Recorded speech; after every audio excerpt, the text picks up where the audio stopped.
Irmãos, quando alguém é escolhido por Deus para uma missão, sempre existe uma preparação. E é sobre isso que eu vou falar nessa noite. Como Deus prepara os seus filhos para a missão, para o propósito que Ele já determinou. E nós vamos analisar em cima da vida de Moisés, porque Moisés é um exemplo claro de alguém que foi chamado por Deus e que ele teve que ser preparado. Não foi da noite para o dia, não foi da maneira que ele pensava, mas foi de um modo totalmente diferente, porque os caminhos de Deus são muito mais elevados que os nossos. E Moisés, ele viveu 120 anos, e nós podemos dividir a vida dele em 3 fases, de 40 anos cada fase. Então nós vamos ver a primeira fase dele, da vida de Moisés, está lá em Atos capítulo 7, o versículo 17 ao versículo 22. Diz assim: ao se aproximar o tempo em que Deus cumpriria sua promessa a Abraão, aumentou muito o número do nosso povo no Egito. Então, outro rei, que nada sabia a respeito de José, passou a governar o Egito. Ele agiu traiçoeiramente para com o nosso povo e oprimiu os nossos antepassados, obrigando-os a abandonar os seus recém-nascidos para que não sobrevivessem. Naquele tempo nasceu Moisés, que era um menino extraordinário.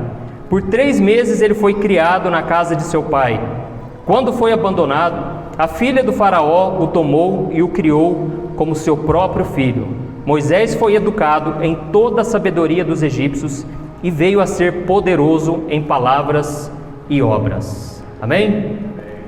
Aqui nós vemos que desde o nascimento até os 40 anos de idade, Moisés, ele aprendeu a ser um príncipe na casa de Faraó.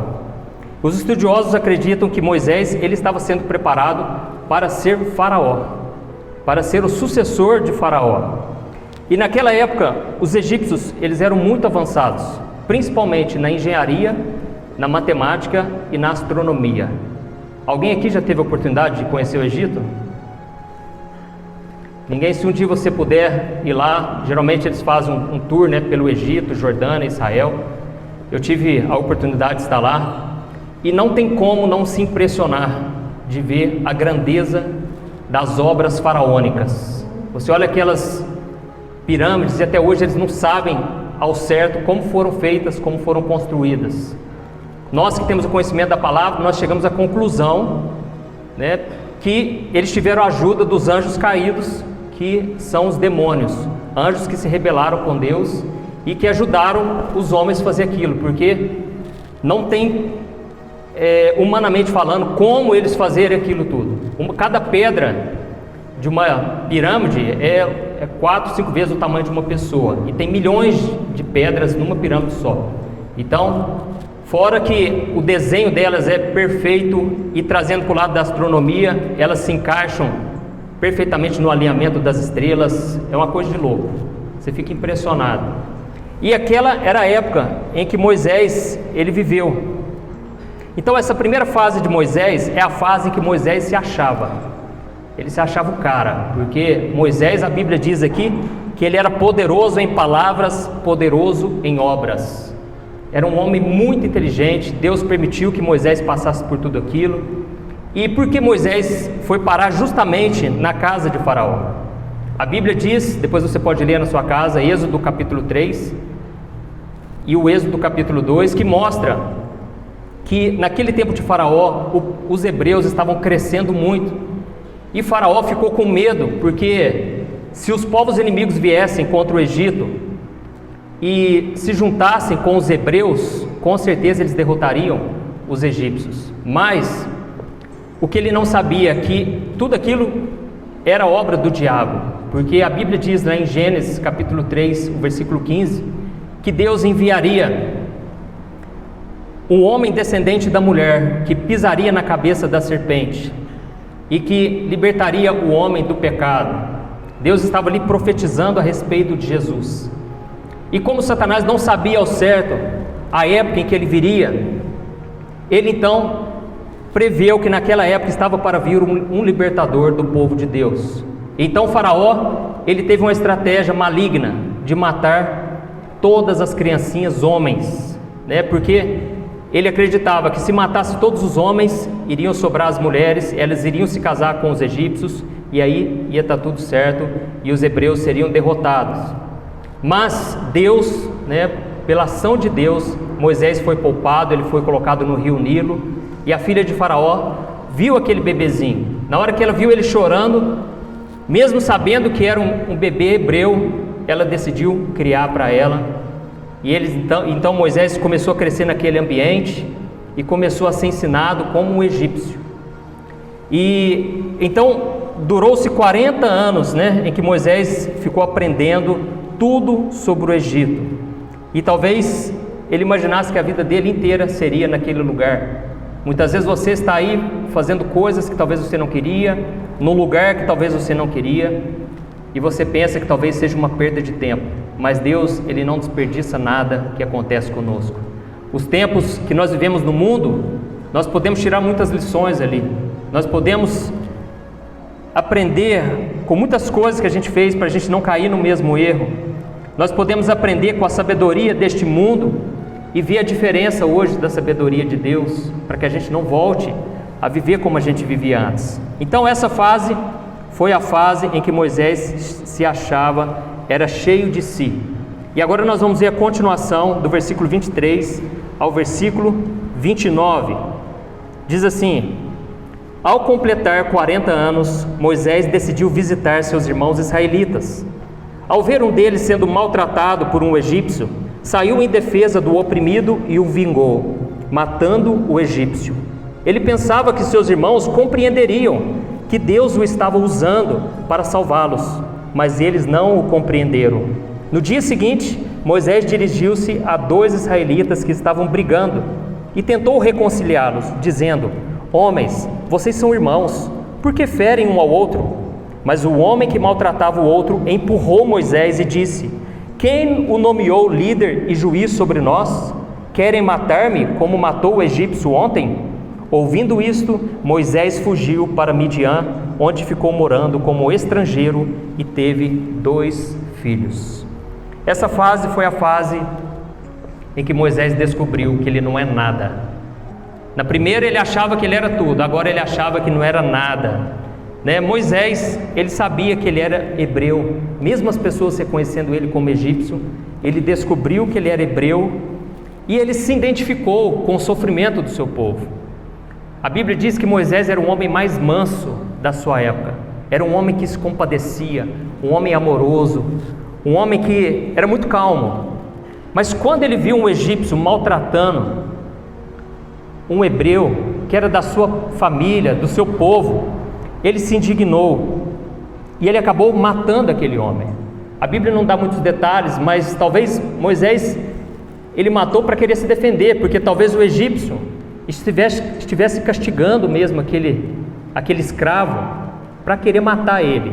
E naquela hora ele deve ter tentado matar Moisés, e Moisés, talvez ao se defender, ele acabou matando aquele homem, E um dia no dia seguinte, Moisés tentou ajudar 2 irmãos que estavam brigando, e aqueles irmãos se voltaram contra ele.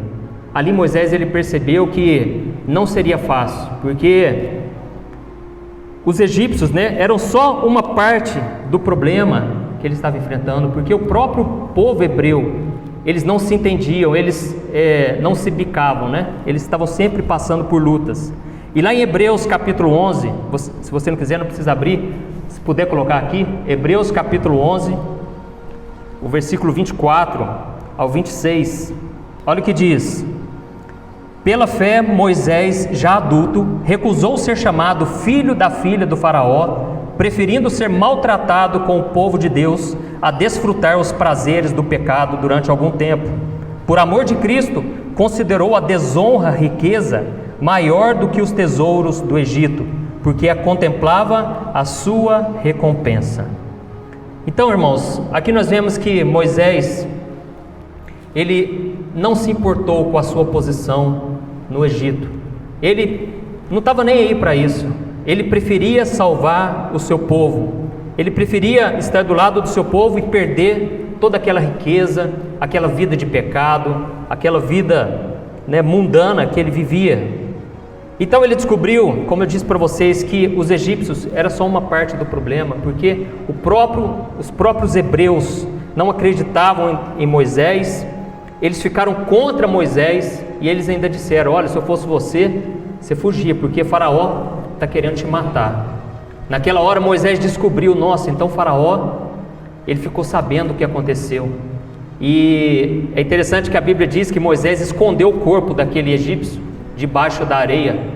Talvez ele pensasse que ninguém estava vendo, mas Deus tinha visto e Deus fez questão, de trazer o oculto a ser revelado. Então Moisés, ele teve que fugir para o deserto. Imagina o sofrimento daquele homem, irmãos. Ele chegando à conclusão que ele estava fracassado na sua missão. Ele teve boa intenção, mas as pessoas não acreditaram nele. Ele acabou matando um homem, que era uma coisa que ele jamais imaginava que pudesse acontecer.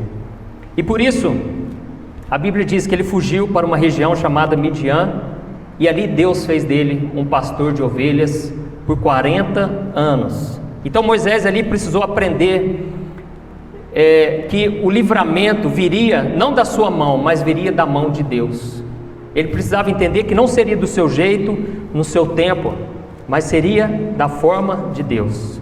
E nesses 40 anos, Moisés ele aprendeu a sobreviver no deserto. Moisés ele formou família, ele teve que aprender a conviver em família. E aquele homem que era poderoso em palavras, poderoso em obras, agora estava tendo que cuidar de ovelhas. Ovelhas que são teimosas, quando Jesus nos chama de ovelhas, Ele não está nos elogiando, Ele está querendo dizer que nós somos cabeça dura, que nós somos ignorantes, burros muitas vezes, com falta de inteligência, que se a gente não estiver alinhado com o pastor, a gente cai no buraco. Então, Moisés teve que lidar com esses bichos, com esses animais que têm essas características. E com certeza ele estava nessa fase de preparação. Ele estava sendo preparado para ser humilde, para renunciar à sua própria força, à sua própria vontade, porque um dia ele iria liderar o rebanho de Deus, que era a nação de Israel.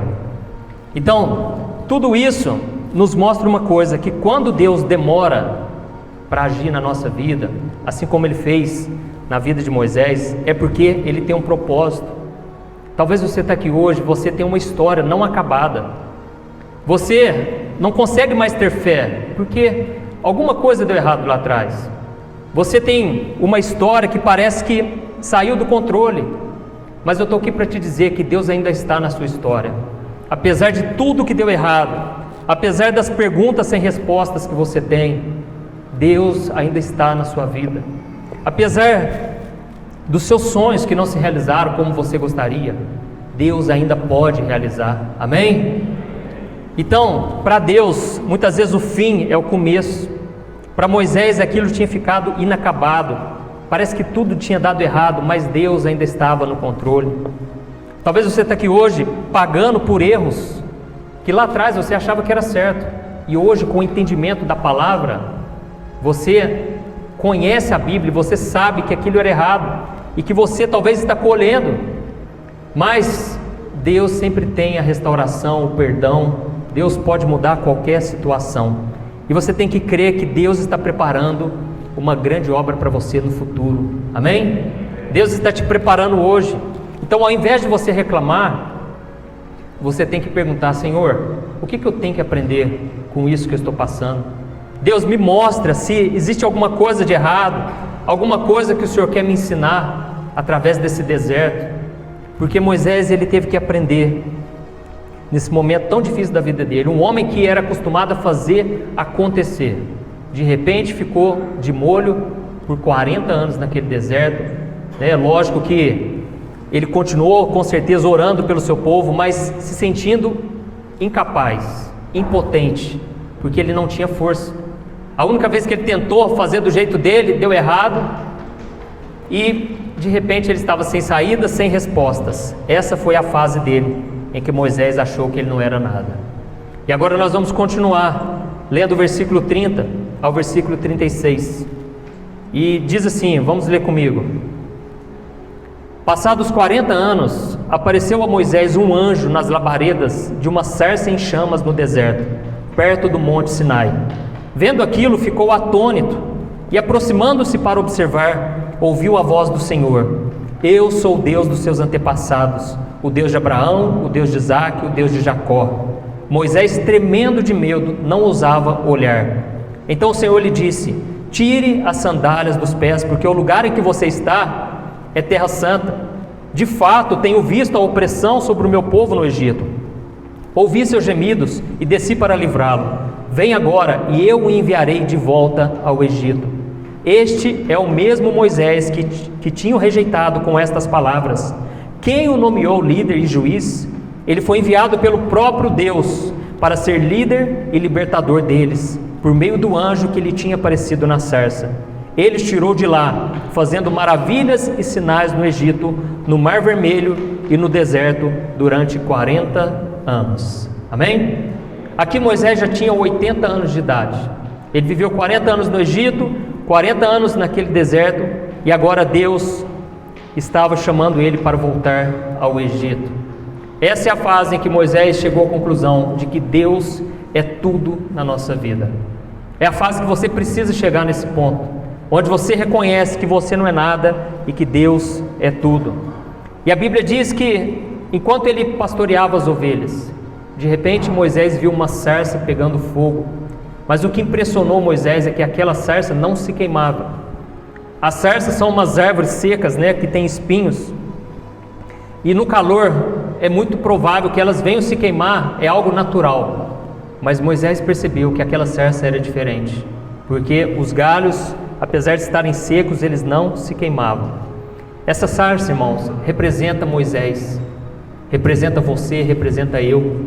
Mostra que nós somos pequenos, nós somos fracos, nós não temos capacidade de produzir frutos, nada, mas o fogo de Deus arde dentro de nós.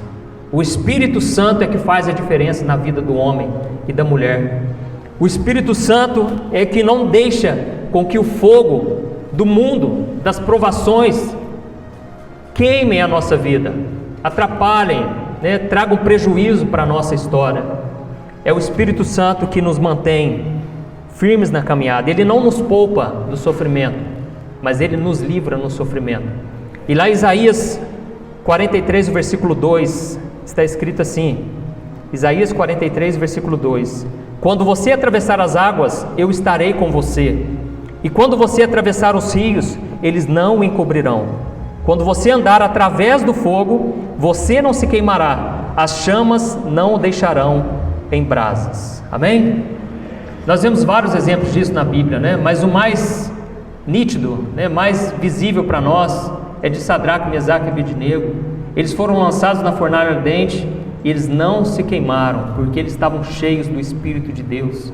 Eles estavam cheios do fogo do Espírito Santo, e aquele fogo não queimou, e a Bíblia diz que quando eles saíram, nem um fio de cabelo deles tinha sido atingido.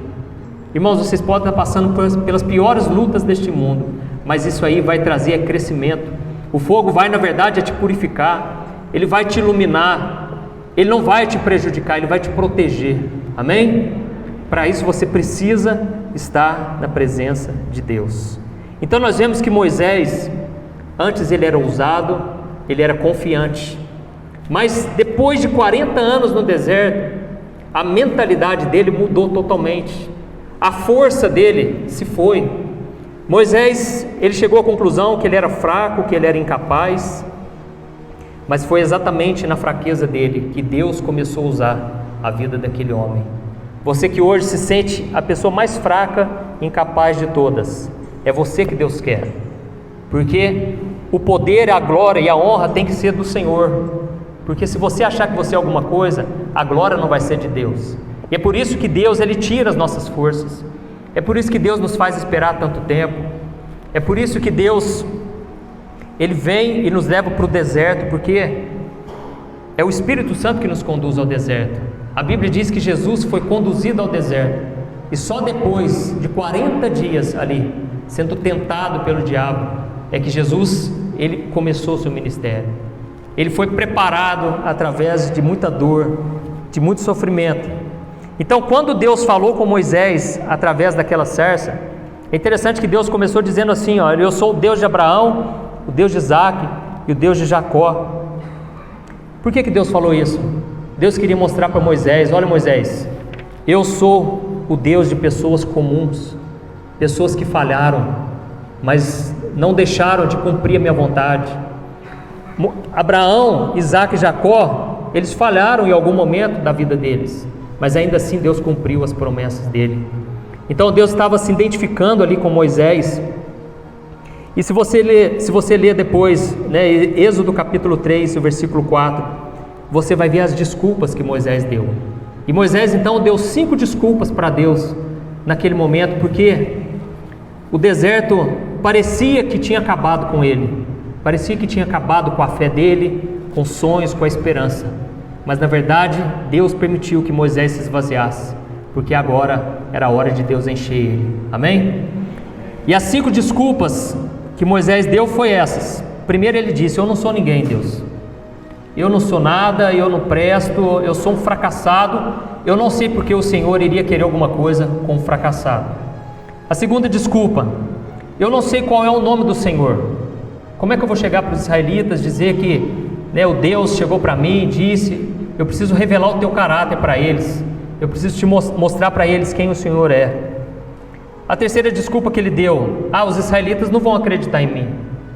Ele sabia que da primeira vez eles não acreditaram, né? E Moisés, ele é um símbolo de Jesus, porque na primeira vinda o seu povo não acreditou em Jesus, mas na segunda vinda eles vão reconhecer, e eles vão clamar, e eles vão reconhecer: olha, nós erramos, e agora que o Senhor venha nos proteger. E é nessa hora que Jesus vai voltar, quando eles disserem, né, bendito é o que vem em nome do Senhor.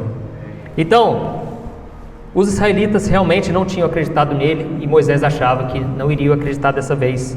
Mas em todas essas desculpas, Deus já tinha a resposta. Deus disse: Moisés, não vai ser na sua força, não vai ser do seu jeito, eu vou providenciar tudo. A quarta desculpa que ele deu: Deus, eu não sei falar direito, eu não sou bom para falar, para palavras. E engraçado que quando ele era do mundo, né, era uma beleza, era poderoso em palavras, falava de uma maneira eloquente, mas agora tudo tinha se acabado e ele achava que não ia ter condições de falar. E a quinta e última desculpa que ele deu, ele disse: qualquer pessoa pode fazer melhor do que eu, escolha outra pessoa, eu não sou digno, eu não sou merecedor, eu não sou habilitado para isso. E é interessante que quando a gente conta as nossas fraquezas para Deus, nós não estamos falando nada que Deus já não saiba. Irmão, Deus sabe de tudo o que acontece na sua vida. Ele sabe que você é fraco, Ele sabe que você não tem capacidade alguma, mas Deus é na sua vida, isso é o mais importante. Você precisa estar firme com Jesus para que as promessas do Senhor se cumpram. Então nós vemos aqui que Moisés, depois disso tudo, Deus falou para ele: olha, você vai carregar esse cajado, você vai operar milagres, tudo que eu mandar você fazer, você vai fazer. E mesmo no começo, o faraó não vai querer liberar o povo, mas eu vou mandar pragas, eu vou estar com você o tempo todo. E nós vemos que Moisés realmente, ele viu tudo aquilo que ele achava que era impossível, ele viu se cumprir, ele viu tudo se realizar, porque Deus é quem capacita o ser humano. Amém? Então, mesmo que você não tenha capacidade alguma, Deus não está querendo saber, né, o que você tem para oferecer. Ele quer saber o que Ele pode fazer na sua vida. Basta que você se entregue totalmente ao Senhor. Então, na força de Moisés, ele derrotou um egípcio, mas quando ele ouviu e obedeceu à voz de Deus, ele derrotou milhares de egípcios de uma vez só naquele mar vermelho. E Deus então usou Moisés de uma maneira poderosa, e os próximos 40 anos foram de milagres na vida daquele homem. Ele viu o sobrenatural de Deus naquele deserto. Meu irmão, eu não sei em qual fase você está, mas é hora de você buscar ao Senhor, de você alinhar o teu coração com Deus. Quanto mais cedo você aprender as lições nesse deserto, mais rápido você vai sair dele. É hora de você se entregar totalmente. Talvez você já está nesse deserto há muito tempo e você já está pronto, mas agora você se apoia nas desculpas, você se apoia no comodismo. Irmão, vou falar uma coisa para você: não é fácil fazer a vontade de Deus. A Bíblia diz que é através de muito esforço, de muito sofrimento, que nós vamos herdar o reino de Deus. É através de lutas que Deus vai permitir. porque Deus está nos purificando, Deus está nos preparando. Então, mesmo que você esteja fraco hoje, não saiba como vai ser o dia de amanhã, entregue nas mãos do Senhor. Você vai percorrer muito mais do que se você fizesse na sua força, na sua sabedoria. Para Moisés aquilo já era o fim, mas para Deus era o começo, porque foi o fim da força dele, da sua própria sabedoria. E Moisés então, ele operou com grande poder, tudo aquilo que ele achava que ele não era capaz, ele foi usado com poder, ele foi um cara ousado, e ele falava e Deus operava, e Deus honrava a fé daquele homem. Amém? Eu gostaria que vocês se colocassem em pé, e nós vamos orar agora. Você que está fraco, esse é o momento que o Espírito Santo vai te renovar. Essa é a hora que o poder de Deus vai se aperfeiçoar na sua fraqueza. Através da oração, o Espírito Santo, ele vai renovar a tua fé, a tua força. Basta você se entregar totalmente nos caminhos de Deus. Amém? Feche teus olhos e vamos orar. Senhor, meu Deus e meu Pai, nós estamos aqui na tua presença e queremos te louvar, Senhor, porque o Senhor falou conosco nessa noite. Deus, eu sei que o teu povo aqui hoje está fraco, está cansado, o deserto parece que tirou toda a sua alegria, a sua esperança. Mas, Senhor, assim como aconteceu com Moisés, levanta, Pai, o teu povo, capacita os escolhidos, ó Deus. Senhor, nós chegamos no limite, Pai, das nossas forças. Tem pessoas aqui que não sabem como vai ser o dia de amanhã, porque parece que não existe saída aos olhos do homem, Pai. Mas o Senhor é aquele que abre o mar vermelho, Deus. Ainda que seja impossível, Pai, assim como era impossível tirar o povo hebreu das mãos de Faraó, o Senhor operou milagres. Se for preciso, Pai, o Senhor vai fazer sinais e maravilhas. Se for preciso, o Senhor vai fechar a boca do leão. Mas, Senhor, nós vamos atravessar esse mar, nós vamos sobreviver. Ainda que o inimigo se levante com todas as forças, Pai, ele não vai resistir ao poder de Deus, porque não é nós, Pai, que vamos lutar essa batalha, mas essa peleja é tua, meu Pai. Senhor, que o teu Espírito Santo venha derramar da tua força, do teu poder, da tua unção, Deus. Quantas pessoas agora, Pai, sofrendo porque parece que a história dela acabou, Pai, tomou um rumo que ela não esperava, seja por causa dos seus próprios erros, seja por causa do levante do inimigo, seja por causa de pessoas que não acreditaram nela. Senhor, nós estamos aqui, Pai, na tua presença. Eu quero te louvar, Deus, porque o Senhor já está operando. Eu creio que o poder do Espírito Santo está renovando, Pai. E eu venho te pedir agora, Senhor, que o Senhor nos dê estratégia, Pai. Nos ensine como fazer a tua vontade, Pai. E principalmente que nós não venhamos reclamar, mas que a gente venha te adorar, Senhor. Que a gente não seja como o povo no deserto, que a gente não seja como ovelha desgarrada, mas que a gente esteja debaixo da proteção do pastor, do bom pastor que é Jesus. Ó Deus, em nome de Jesus nós te pedimos, Senhor, fica conosco a partir de hoje, que a nossa história seja escrita pelas tuas mãos, Pai. Nós não queremos mais colocar a nossa mão nessa história, Pai. Nós queremos que o Senhor tome as rédeas, Pai. Que o Senhor faça cumprir os teus propósitos na nossa família, na nossa vida, no nosso trabalho, em todas as áreas da nossa vida, Senhor. Em nome de Jesus, ó Deus, nós oramos, já te agradecemos, porque eu creio que o Senhor vai fazer muito mais do que pedimos ou pensamos. Amém? Glória a Deus.